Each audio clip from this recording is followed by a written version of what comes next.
Saiu o quarto episódio de Cavaleiro da Lua. Pra mim, esse foi o melhor até agora, ok? Parece que toda semana a série só vai ficando melhor, com mais mistérios, mais possibilidades. Teve muita coisa escondida nesse episódio. A tumba com o rosto do Kang, o Conquistador, a terceira personalidade do Mark, muita coisa. E eu sei que vocês querem saber se o Mark morreu. Ou se, na verdade, ele era só um doido no hospício mesmo, sabe? O tempo todo um doido. O cara é maluco! Vem comigo que eu vou destrinchar tudo que tá rolando na série pra vocês agora.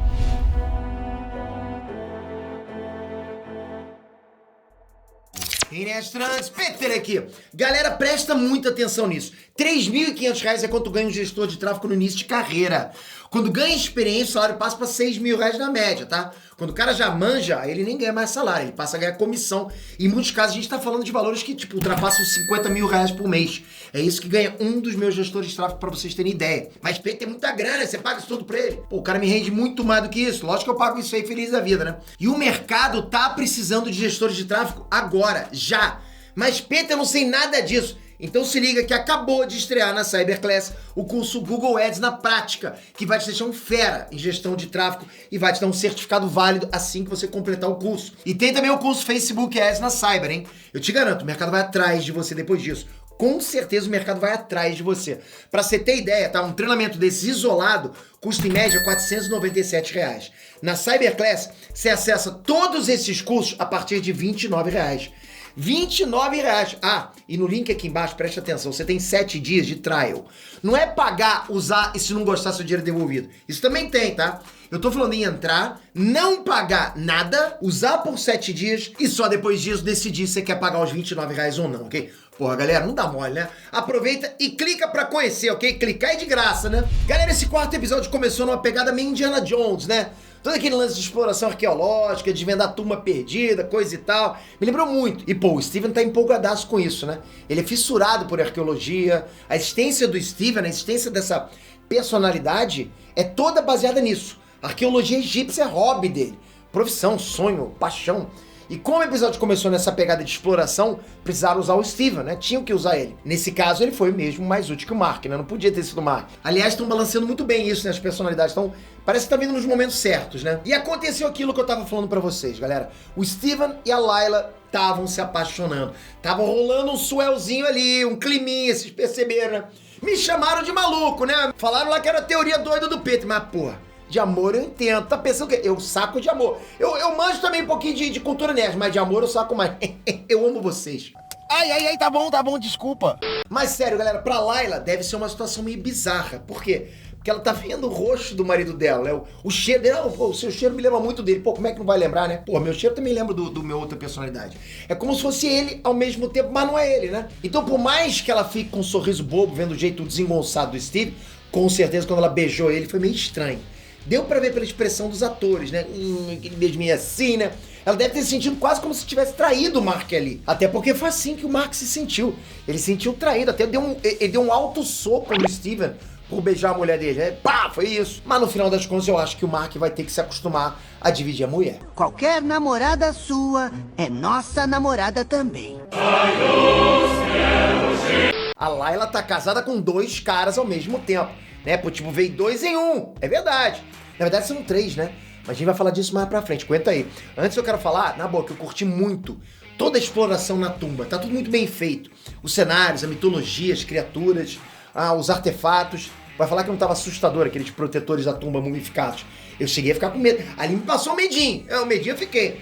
Tava assustador pra caramba. Osso de fora, sangue. Foi como eu falei, né? Bem Indiana Jones. E a Disney não tá suavizando não, galera. Não é porque é Disney, né, porra? Eu realmente vi ali uma coisa assustadora. Enfim, depois disso, a Layla se separou do Steven e descobriu a verdade sobre o pai dela. E aquilo que o Arthur Harrow falou pra ela na série realmente aconteceu nos quadrinhos. O Bushman, que era aquele parceiro mercenário do Mark, chegou e meteu bala em todo mundo que tava lá na expedição pra ficar com a grana só pra ele.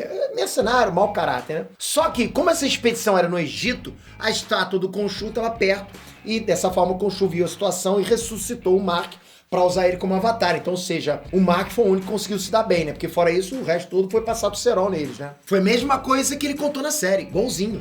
Dessa vez, o Sam fez a origem bem fiel, ok? Só acrescentaram esse fator do Mark ter ido atrás da filha do arqueologista da expedição por se sentir culpado, né? Quer dizer, foi tudo fiel, só teve essa coisa a mais.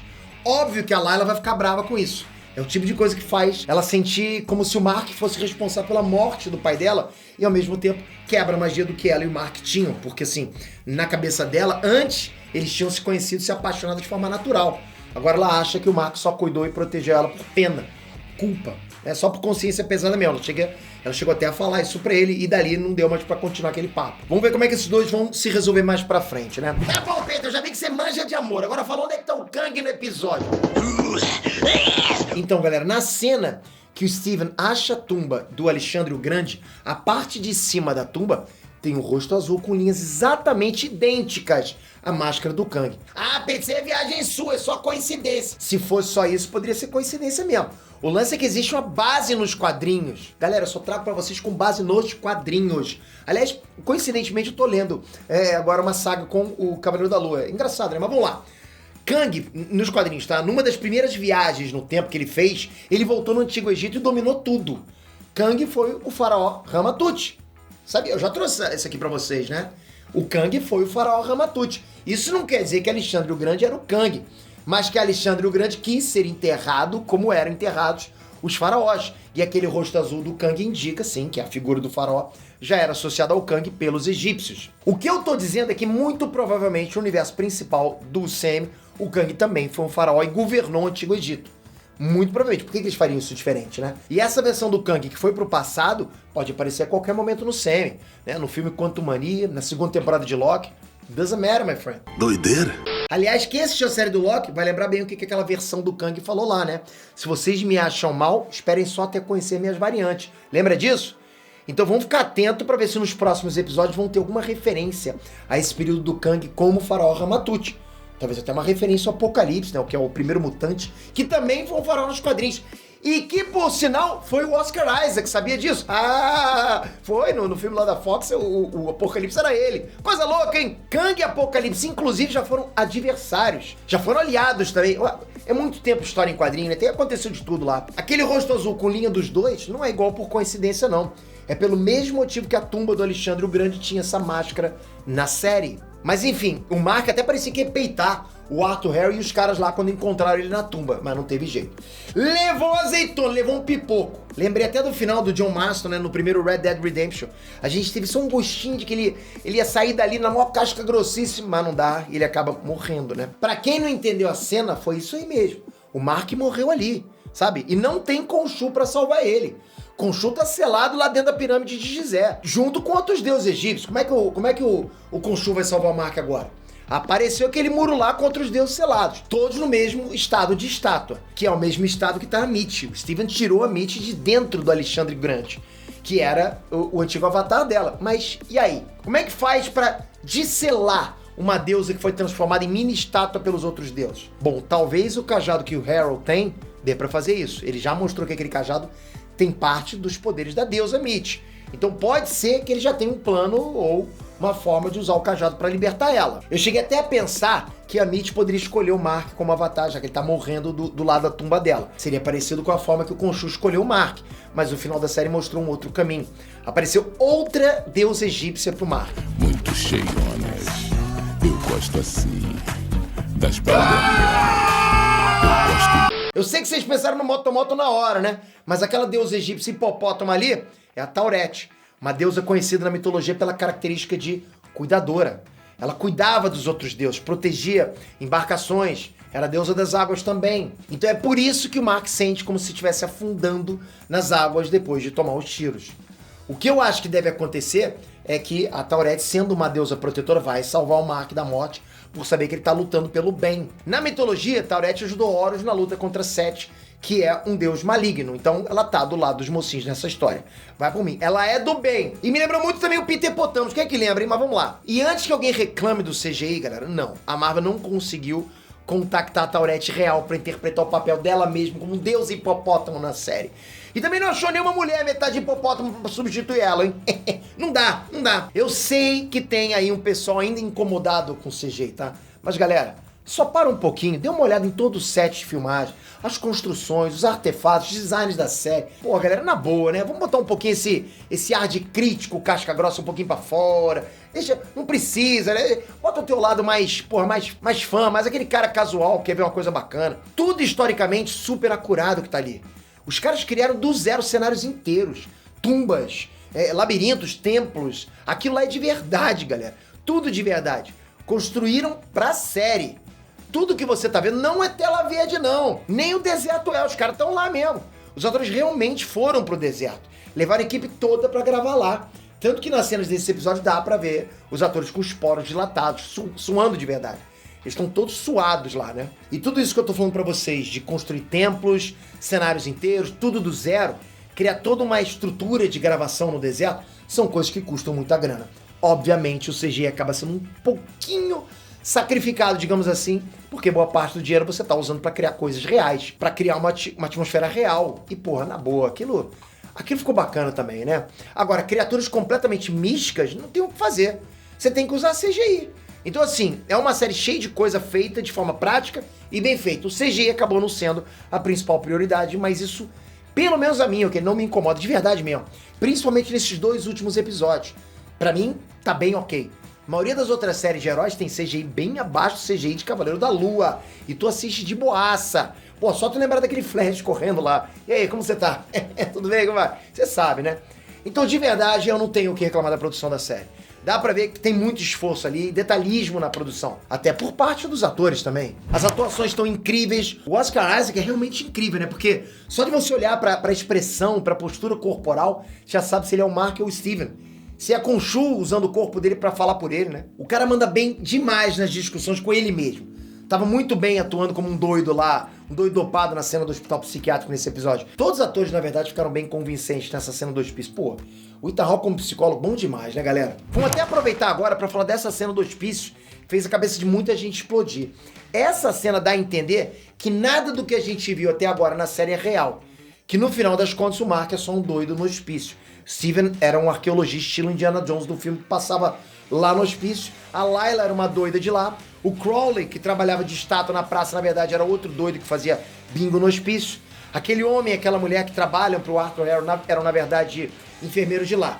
Tudo que ele viveu nessa jornada até agora eram coisas que ele criou na cabeça dele com base em elementos que ele viu no hospício, né? Sandália, quadro, bengala, a escultura egípcia, pessoas, o próprio Arthur Harrow, que era só um psicólogo, né? Então, tipo, ele criou tudo ali, né? Tipo o Casa Sosse, foi criando tudo. E sim, isso já aconteceu nos quadrinhos. Que é isso, galera? O Cavaleiro da Lua acordou como se estivesse no hospício o tempo inteiro. Era como se ele fosse um doido e visse um mundo bizarro misturado com a mitologia egípcia. A própria Mitch era a diretora do hospital psiquiátrico nas HQs. Então o cara a gente até ficou confuso nessa hora quando tava lendo, tá? Mas no final das contas aquilo era uma prisão mental, espiritual. E o Mark teve que dar um jeito de escapar dali. Então isso pode até ser um spoiler, né? Obviamente na série deve ser a mesma coisa. O Cavaleiro da Lua vai interagir com outros heróis no futuro. Ele existe mesmo. Tem poderes e tudo mais, lógico, vocês sabem disso, enfim. E por mais que essa cena dê a entender que o Mark é só um cara psicologicamente doente, que alucinou essas doideiras todas, formulou essas doideiras todas que aconteceram durante os episódios, na verdade a imaginação é essa cena do hospício. O hospício é o que tá só na cabeça do Mark. Mas não significa que tudo ali seja falso ou que não dê pra gente tirar nenhuma informação dali. Você tem que lembrar o seguinte, o diabo tá nos detalhes. Reassistam essa cena que vocês vão pegar muitos detalhes. Por exemplo, vocês viram que o Steven estava preso numa tumba? Pois então, no quarto seguinte tinha outra tumba fechada e o Mark não abriu. Aquela era a terceira personalidade assassina do Mark, que ele deixa presa. Aquela lá que assumiu e matou os caras a sangue frio lá no Cairo. Você lembra disso, né? Agora que a gente tá caminhando, né, pro final da série, tá na hora de mostrar essa personalidade aí. A gente tem que ver. Talvez ela até assuma o comando quando o Mark acordar. O problema é que a essa altura o Arthur Harrow já deve ter desfeito o selamento da Mitch e libertado ela, a deusa. Imagino que ele vai ser o avatar da Mitch também, né? Pra ter a luta no final, pra ele ser o final boss. Mas eu tô curioso pra saber como é que o Khonshu vai sair do selamento. Como é que eles vão tirar o Khonshu de lá? Tô curioso pra saber o que os deuses vão fazer. Quais avatares vão ajudar ali, né? Vocês têm que lembrar que Bast, né, a deusa dos Panteras Negras, é uma entre os deuses egípcios também, né? Galera, não esquece, deixei aqui embaixo o link pra você testar a Cyberclass por 7 dias sem pagar nada. Na boa, você pode até conseguir uns 2 ou 3 certificados pra turbinar teu currículo. Ó, mercado digital, Tá bombando, não existe desemprego no digital. Isso eu tô falando não é da boca pra fora não, é o que a gente vê agora em todos os sites de vaga. Digital tá fervendo. Toca visita, porque você com certeza pode se colocar em outro lugar no mercado de trabalho. Obrigado por mais um vídeo, se inscreve galera, eu vou continuar trazendo mais notícias pra você dessa série, tudo que vai acontecer, e vai acontecer muita coisa. Tá vindo aí muitos desdobramentos, eu quero muito trazer pra vocês com base nos quadrinhos. Essa saga que eu tô vendo agora, do Cavaleiro da Lua, é muito legal, vou trazer pra vocês, viu galera? Vocês vão curtir pra caramba, tá junto com o Homem-Aranha, o Capitão América. Bom galera, inscreve no canal, ativa o sininho e eu espero vocês no próximo vídeo. Obrigado de coração, abraço, fui!